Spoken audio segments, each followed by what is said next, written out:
She saw him leave that morning, but he didn't come back that afternoon. He didn't show up that night. Nobody heard from him. The teen's body was found in a rolled-up gym mat in a high school in 2013. His death ruled accidental. Say my name and remember what you've done. Your hurricane has blackened out the sun. You can't continue to kill unarmed black people and get away with it. But if Kendrick did die of an accident, how, with all that distrust, how could you even ever show that? But then on the flip side is they didn't treat it like it could have been a homicide. Lowndes County Sheriff Ashley Polk announced officials were reopening the investigation. Only angle is to find justice for my son.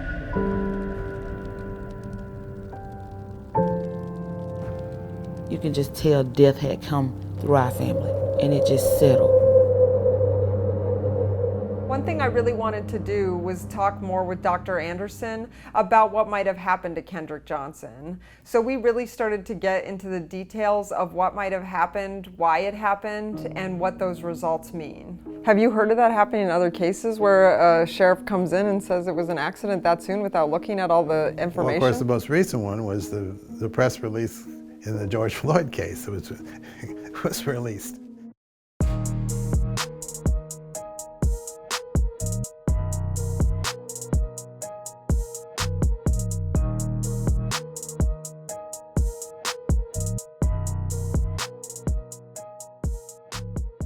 I would feel like, not being a doctor myself or not being trained in that, I would feel uncomfortable making that assessment. Even if I was feeling it was that way, I feel like I'd want to wait till the experts weighed in before I said anything. Well, you would think so, yes. It's always a good idea to have the facts before you basically come to your conclusions. When you got the body, did you feel that the body had been taken care of up to that point? The first autopsy basically indicates that there was a fair amount of decomposition change, and that the body had not been properly refrigerated initially. I believe that there was some indication that the coroner had said, well, the refrigerator wasn't working or something to that effect.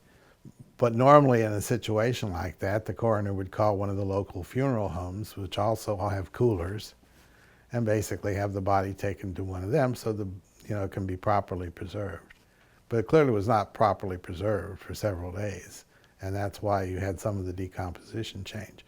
And one of the reasons we did a lot of microscopic examinations of the area we found looked like hemorrhage was to rule that out. Because blood can settle post-mortem, but the blood doesn't go outside. In other words, the blood vessels themselves simply become filled with blood and get a little bit larger, so they look like it's hemorrhage. So the reason you do the microscopics is to say, well, was the blood pushed out into the tissues? Because obviously if you're dead, that's not going to happen. So that's why we take the microscopics. And sure enough, in Kendrick, it was obviously hemorrhage, blood going out into the soft tissue. So that means it occurred while his heart was still going. And you feel like that you can tell that pretty definitively? Oh yeah, I mean, we do that all the time. Okay.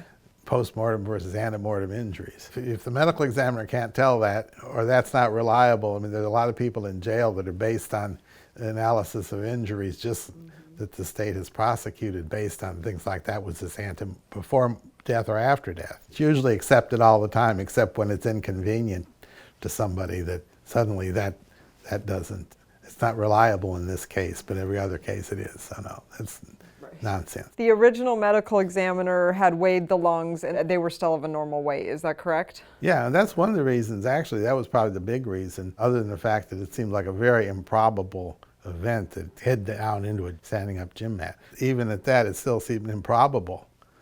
But had the lungs been heavy, and like it should have been a positional asphyxia, we probably wouldn't have done the exhumation. That was immediate red flag.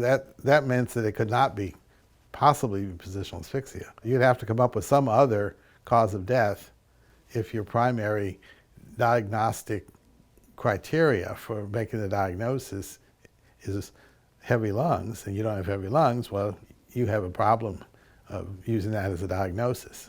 And since it was the diagnosis and the lungs were not heavy, then that was a red flag immediately. So is that normally your process that you do if a family or a lawyer or someone comes to you and it's like, we want you to take a second look at this? Is that what you first do before you consider exhumation, is look at? Yeah. Okay. I'll usually get the autopsy and the tissue samples and the microscopic sections and so forth. Are there cases where you're kind of like, no, the findings fit what they're saying, and so you're like, there's no need to exhume? Do you do that also? Well, the cases that I get, there has been a problem. Someone who's concerned about something. So, but if the first autopsy has answered those questions, then I just say generally, I don't think it's worth it. So we did the first exhumation. What caused it to go to a second exhumation? Well, the second exhumation was the concern about some trauma to the shoulder area. And did you confirm that there was trauma to the shoulder area? We dissected that area again, and yeah, it did appear that there was some trauma. In and of itself would not have been life-threatening. It wasn't a serious injury, but there was some bruising. Okay, so maybe it just was part of what happened, not what killed him, the shoulder part. Right, Okay. correct. And do you have a theory on what might have happened or what could have transpired? Well, I think there was an altercation, and that he probably was either struck in the neck or, more likely, arm placed around the neck and held very strongly, and he became unconscious. At which point, most likely, the pressure was released, and they probably waited for him to wake up, and he didn't. Yeah. And so I don't think it was a situation where it was necessarily applied until he died. Right. But it was partly a sudden event with an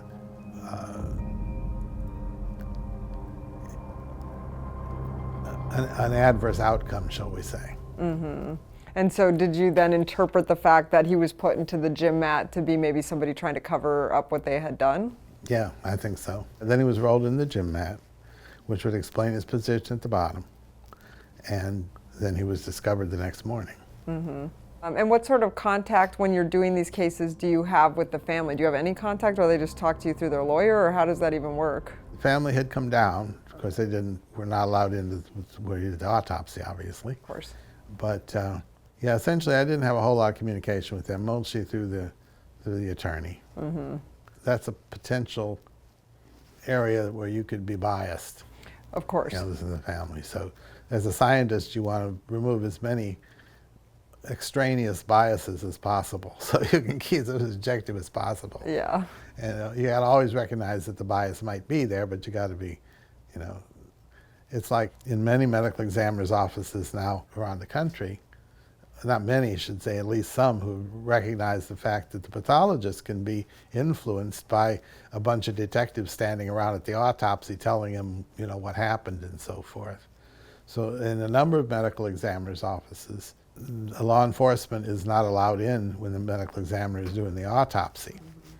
I mean, you get the information later, because you don't need that information when you're making your objective observations, and that eliminates bias. The medical examiner community in general has been extremely reluctant to recognize the presence of cognitive bias. That's unfortunate, because I think some of them feel like they're another arm of law enforcement. They're not supposed to be. They're supposed to be independent medical analysis. Yeah. But as we said before, that always doesn't happen, and there can be economic ramifications for crossing law enforcement. That's a huge concern in how that process works, because that shouldn't be able to be played in, because of course if you're worried about taking care of your family, sometimes I think you would allow things to be one way instead of the way they should be. So did you ever talk to or hear about the fact that Kendrick's dad had gone and looked at the body and also felt that where it was being stored was a warmer environment? No, I didn't. We got the information that the coroner's refrigerator was not working, so it wasn't properly managed. Yeah, that's one of the things that his dad has stated repeatedly, is when he went to see the body, he thought it was so strange because it was warm, like wherever he was being stored was warm and not cold. So he was surprised, after watching movies and TV and that kind of stuff, that it wasn't cold like he had anticipated. Yeah, if it had been properly handled, it would be probably a lot better preserved. But I think the area, as far as we're concerned, with the area we found, was actually not subject to very much decomposition and had been even better fixed because that area is perfused untouched by the embalming fluid, and that basically preserves that area. So the second autopsy was brought about because of a shoulder injury and trying to look a little bit more into that injury. Yes. And then were those second autopsy findings taken at all by the Lowndes County, or again, that was only with the DOJ ever? That occurred after the DOJ, the second autopsy, because it was quite a while between that and the first. And the other one was just to document whether or not that was. It really did not figure in the cause of death, but it did figure in that there may have been an altercation. What were you guys trying to accomplish by doing the second one, just to show that there might have been?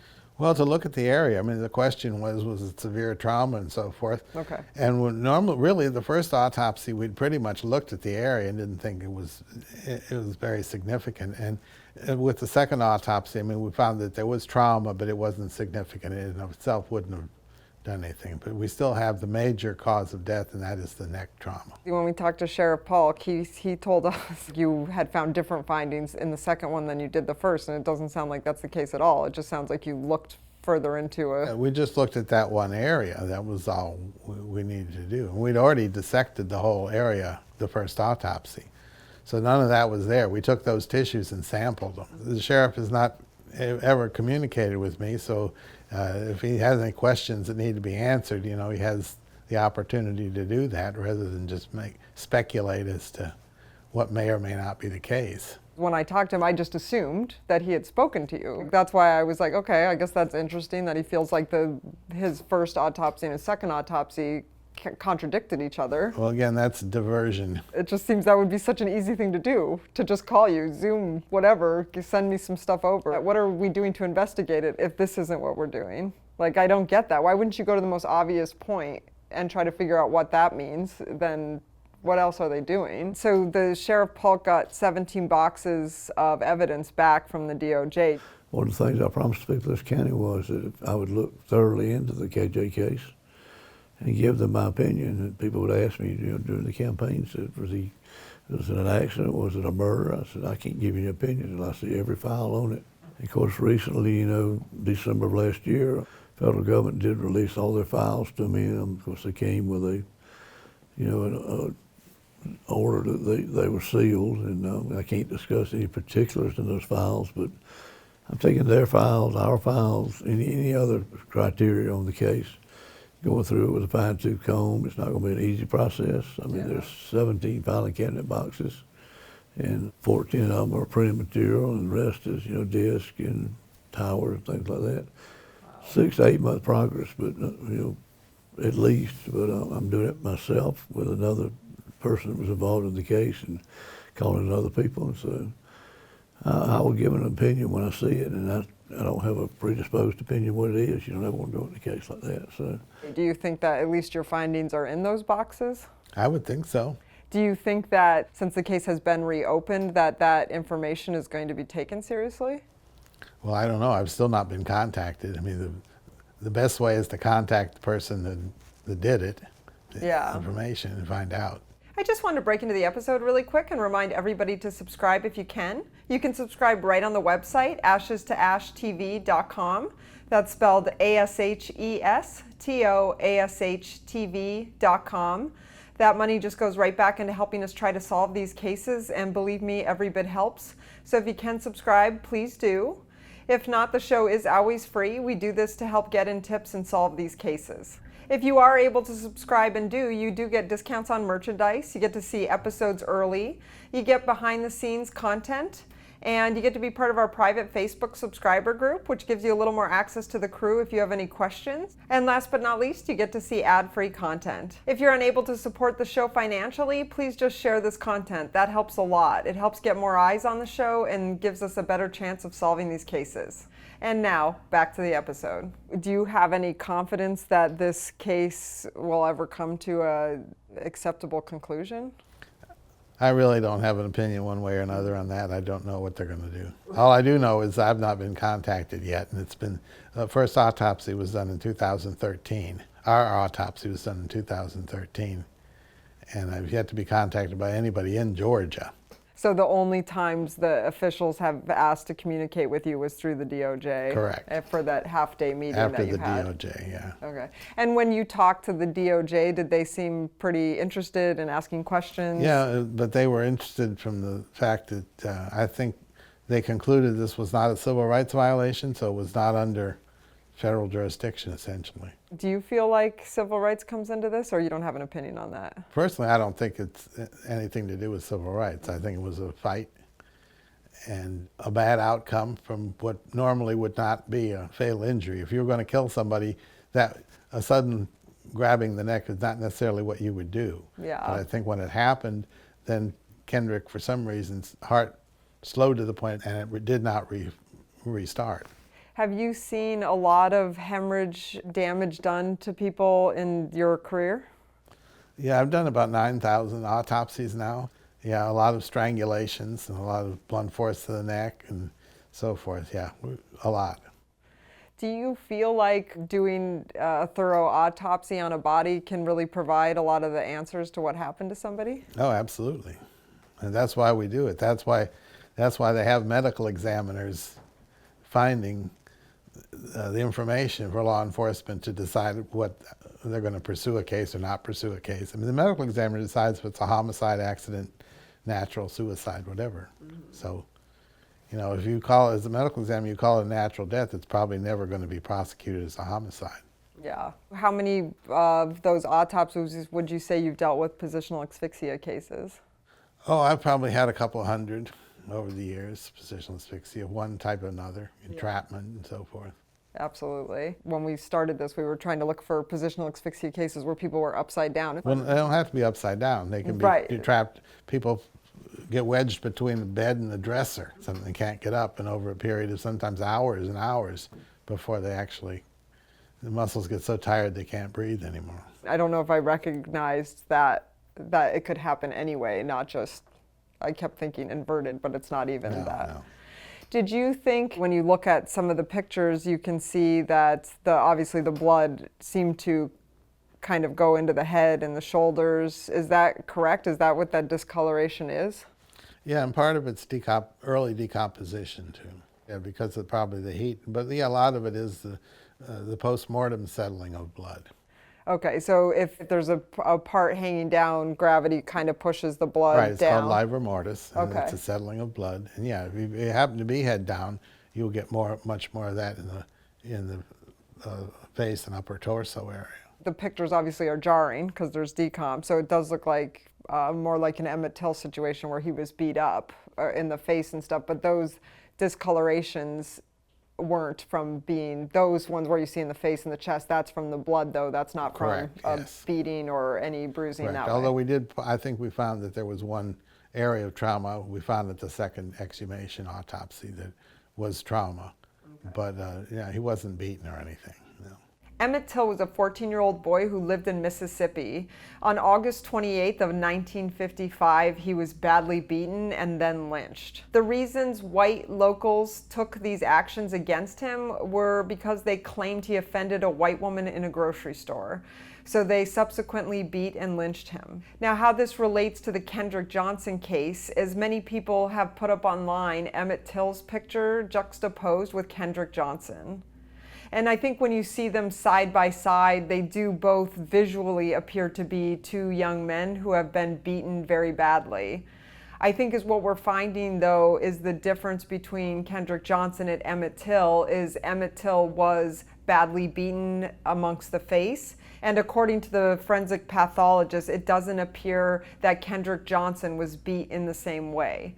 I think the end result of both of these cases is death, though. So if Kendrick Johnson's was a murder, that is just as heinous as Emmett Till's, and there's no excuse for that happening. And I really think what people are trying to say when they put the photos next to each other is basically Kendrick Johnson is a modern-day lynching. And regardless of if that is true or not, one thing I think is really heartbreaking is that you have two young men, Emmett Till, who was for sure murdered, whose attackers were acquitted and never held accountable, and Kendrick Johnson, who, if he was murdered, his attackers haven't even been brought to justice in any way, shape, or form. So I think that's another very interesting link, another black teenager who might never get justice for the crime committed against him. The trauma kind of was limited to the shoulder and the neck area on the same side of the body. Yeah. Okay. Did you ever speak to the family after you had those results, or after you just sent the results to the lawyer, or how does that work? I sent the report to the attorneys, and I don't recall specifically discussing the case with the family. When they originally found Kendrick, it took them about 5 or 6 hours to get the coroner out there. Does that seem pretty consistent with the cases that you've worked on, or are usually coroners called sooner?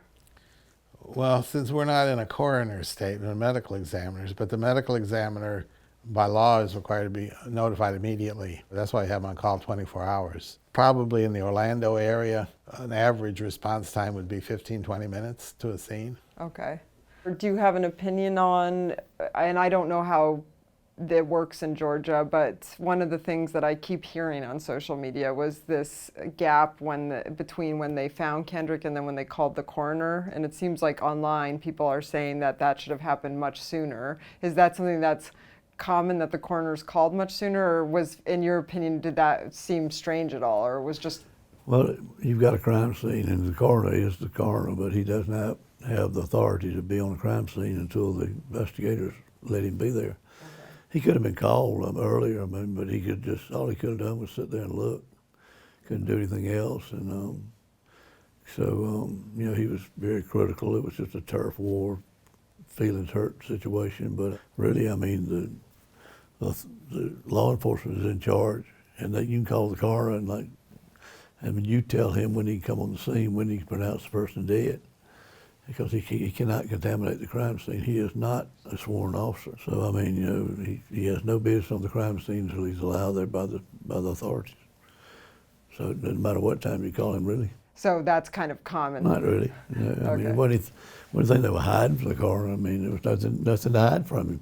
Right. And his whole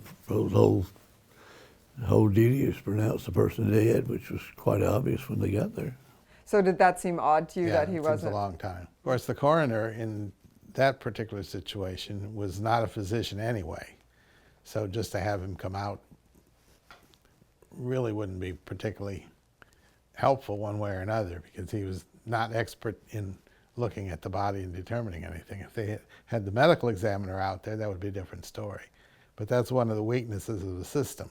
One thing I find incredibly fascinating here is the difference in responses from Dr. Anderson to Sheriff Polk in regards to if the coroner should have been called immediately. I'm kind of surprised at how dismissive Sheriff Polk was about the fact that the coroner wasn't called for over 5 hours. And he even references the fact that the coroner got incredibly upset that he had not been called earlier, and is really dismissive of the whole thing, and basically states that the coroner has no standings against law enforcement and no rights if law enforcement chooses not to call them. The thing that concerns me is it's a significantly weird death, and I think that you would want to pull out all resources for that kind of death to make sure you dotted all your I's and crossed all your T's. But in this case, for some reason, they chose to not call the coroner for over 5 hours. And so once the coroner arrived, it was long past the time that Kendrick had been found. And I think that's really heartbreaking, because I think if anyone, just from a human standpoint, had a loved one that they lost in an incredibly strange circumstance that wasn't obvious just by looking at it what had happened, I think you'd want to make sure that all the resources were used properly and to the best of their ability to find out what happened to your loved one. And in this case, it just doesn't seem like that occurred. Do you think that the autopsy or any of the findings would be any different if he had been kept in a refrigerated space for that time prior to that first one being done? Or does that not have too much of an impact because you can still find all the answers? Well, you probably can still find most of particularly the important things like the lung weight and so forth probably didn't. But obviously it's always better if you have better preservation. If you do put a body in a spot where it's not being preserved properly, how can that end up damaging the end results for a medical examiner? Well, primarily the problem is that the tissue will begin to deteriorate. So when you look at it under the microscope, you don't have good tissue like you do in a biopsy or an immediate autopsy, and all the cells are well preserved and so forth, that they tend to break down over a period of hours if they're not refrigerated. And so it becomes not as easy to tell under the microscope. But generally the findings, just looking at with the naked eye part, it doesn't change that much. And did you feel like the level of decomp that had happened when you finally ended up seeing the body seemed pretty aligned with the fact that if he had been in the mat and then kind of left in a warmer environment for a couple days until the exam was done, did that seem to make sense to you? Was there anything that stood out or didn't make sense? No, I think it's consistent with him not being refrigerated for a couple of days. Okay.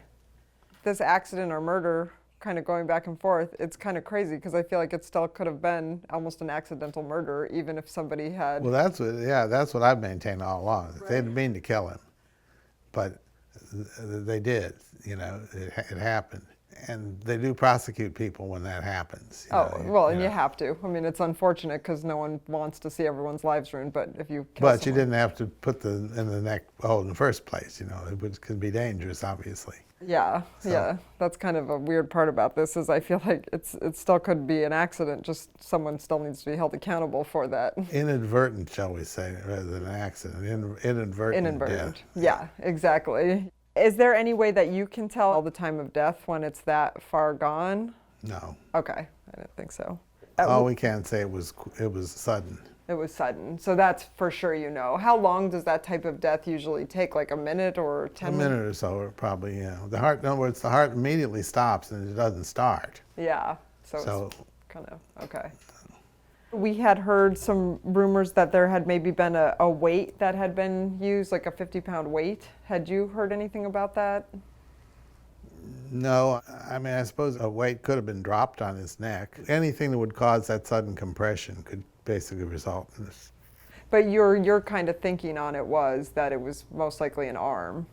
Yeah, an arm grip. An arm grip. Likely, okay. Yeah. I mean, that makes more sense than a weight. If somebody did die of an accident from falling into a mat, what type of injuries do you think that you would see? Well, we would need to see the positional asphyxia because he obviously didn't have enough injuries to cause. He didn't hit his head as he fell into the mat or anything like that. So it would have been entrapment, and I think that's what the medical examiner called it. It was a positional asphyxia. So that would be the main thing you would see if it was, and your claim is it's not because we're missing the components. Yeah, it's just like trying to call a gunshot wound homicide when you have no gunshot wound.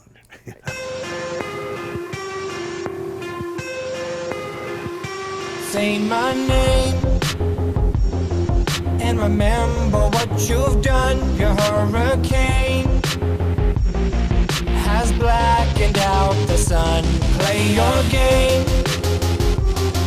in a tangled web you spun. Send your rain while water fills my lungs. I can feel the ache, I still bleed and break, though my heart is made of stone. I shiver and shake every new mistake, 'cause I'm standing on my own. Maybe you could be my